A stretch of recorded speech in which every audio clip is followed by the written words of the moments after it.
Hey guys, it's Maureen Muldoon and we're on 149, which I somehow skipped and did 150 first. Go figure. And yeah, I think it's a really great review.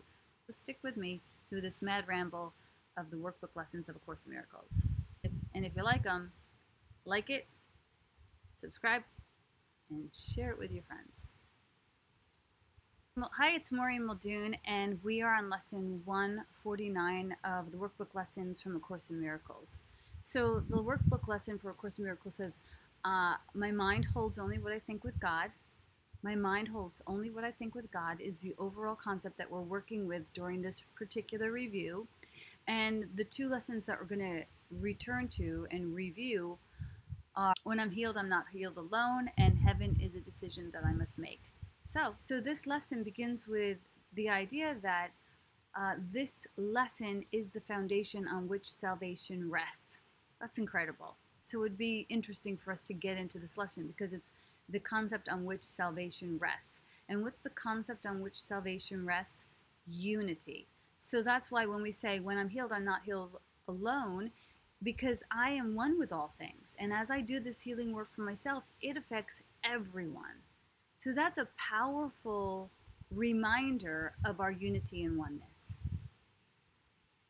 And it's interesting because we talked about this when we went through this lesson for the first time, that like when you get sick, people are like, oh my gosh, are you contagious? Like, be by yourself. Like, don't be with me. And so I love when people are sick because I'm such a ball buster that I'm like, hug it in, bring it in, because only love is contagious. And Jesus tells us it's done unto us as we believe. So I don't remember the last time I was sick. Just, I'm not bragging, I'm just sharing. It says in this lesson that sickness obeys the laws of the world and healing rolls with different rules and laws. And in sickness, in the rules of the law of the world, it's like you're going to get healed by yourself. But in the laws of healing of the Holy Spirit, everyone gets healed together. This is like really good news. Line in paragraph 3 that says, but healing is his own decision to be one again. So healing is a decision to be one again and to accept his self with all its parts intact and unassailed. So under that umbrella, you could say that all sickness comes from a desire to be special and separate. I know that this brings up a lot for a lot of people, so I'm treading gently. Say like, wait a minute, like some kids come in sick. In A Course in Miracles, we talk about love or call for love. And so that's an easy thing to accept and adapt. This is either love, which is extending through me, or a call for love. I'm seeing something that's needing greater grace.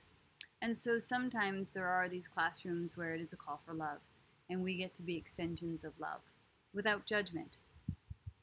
Sickness is separation. So the body can be in whatever form the body wants to be in, but if the mind is in separation, that's the definition of sickness.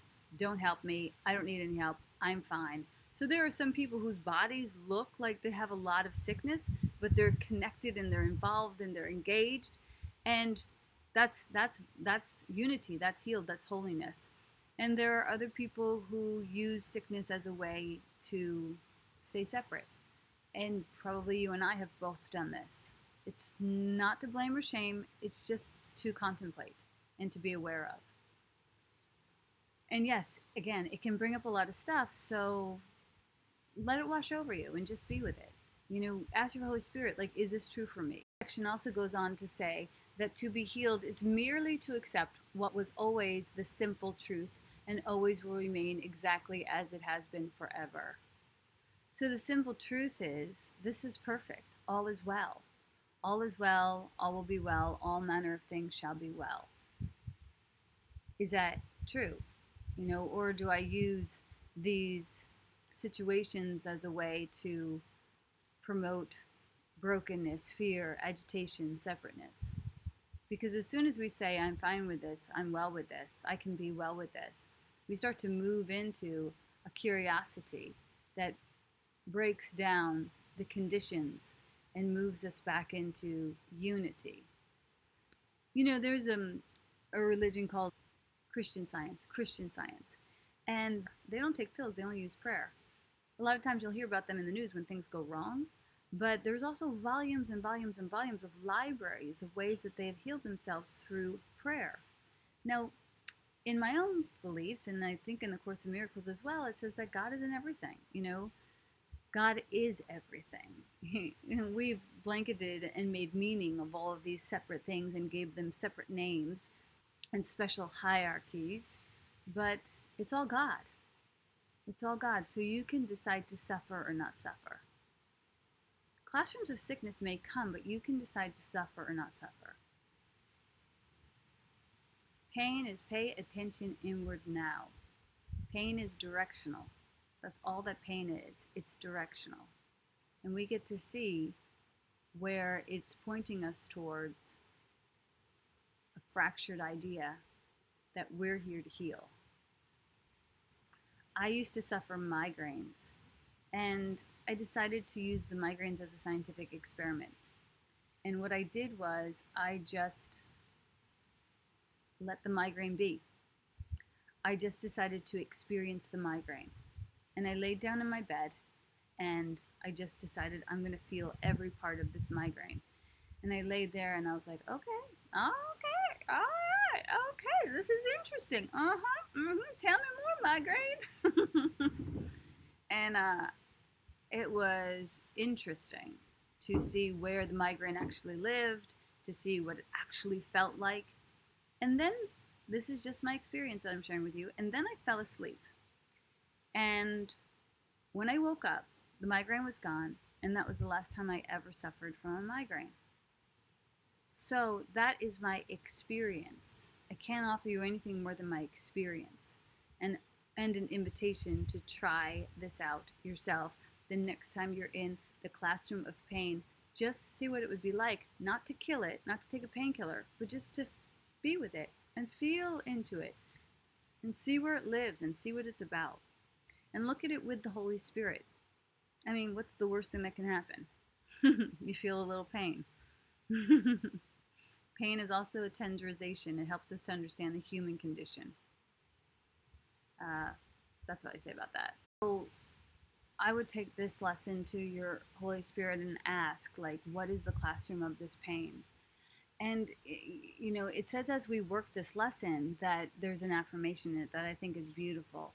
It says, we will remember as the hour strikes, our function is to let our minds be healed, that we may carry healing to the world. So we will remember as the hour strikes that we will let our minds be healed, that we may carry healing to the world.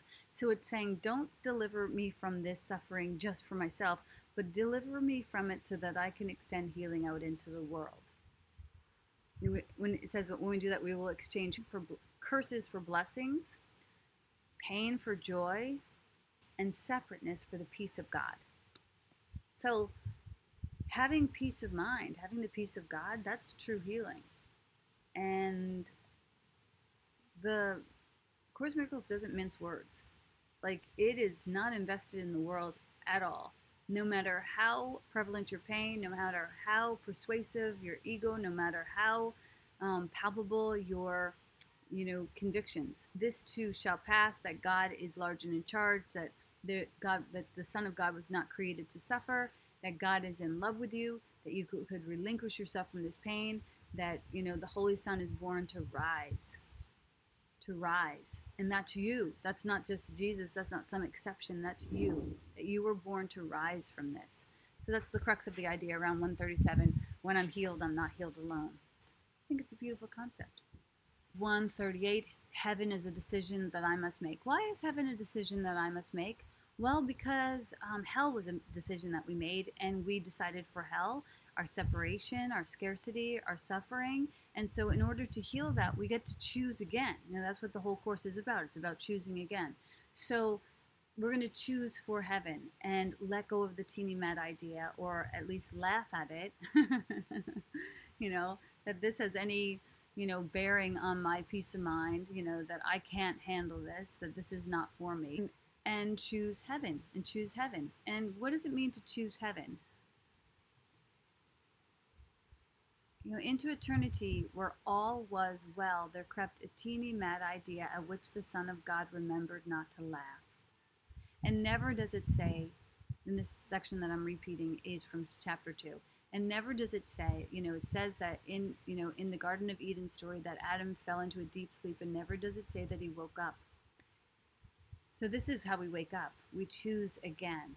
We choose again. And the ego doesn't want us to choose again. The ego is going to say, like, no, you had your choice. You chose separation. Now you're the prodigal son, and there's no return into heaven for you because God knows you, and God is mad. And, and that's why the story of Adam and Eve is ridiculous, that God would be like, okay, now you got to be naked and you're shunned from my kingdom. I mean, who the hell wrote that story, and why the hell did we believe it? Such bad PR for God. What happened is Adam fell asleep, and he had this dream that he was separate, and he had this dream that God hated him, and then he decided never to wake up. But the truth is that God loves us, and God watches us and hopes for our return more than anything. And we get to return through recognizing that we get a choice to choose again. And in the choosing again, we also get to relinquish victimhood. Like that there's something out there against us. There's some devil. No, it's just a little dream that we had. And we can wake up from it as surely as we can laugh at it. It's ridiculous. I mean, even a child would be like, and actually I knew a child who looked at this story and she said to her mom, like, I don't believe that God would send us out naked into the world. I don't believe that God would do that. And if one little child can smell the truth, of this ridiculous story, then surely the rest of us can wake up too. Heaven is a decision that I must make. And I make that decision by saying, all is well. My God is good and capable. My God is good and capable and loves me. All is well. Your God is good and capable and loves you and has no investment in your suffering or separation. So today's the day we get to remember and rejoin with our joyous nature. Now, I know that these lessons are not always the easiest things to contemplate and digest because it requires that we let go. And that's what we're doing. We're unlearning. We're not learning anything new. We're unlearning. We're waking up. And I think the benefits of waking up are going to outweigh, the benefits of falling asleep and staying asleep. So I appreciate that we're all doing this work together. And I think it's important, and I think it's important to share it. So thank you for allowing me to share with you today. And, an idea shared is strengthened. So in A Course in Miracles, it invites us to understand and share the concepts. And let yourself play around in the concepts of these ideas. Let yourself play around with it a little bit. Don't be surprised if you might find yourself having some radical healings. I have seen miracles. And that's all I'll say about that. You're miracle worthy, my friend. Namaste.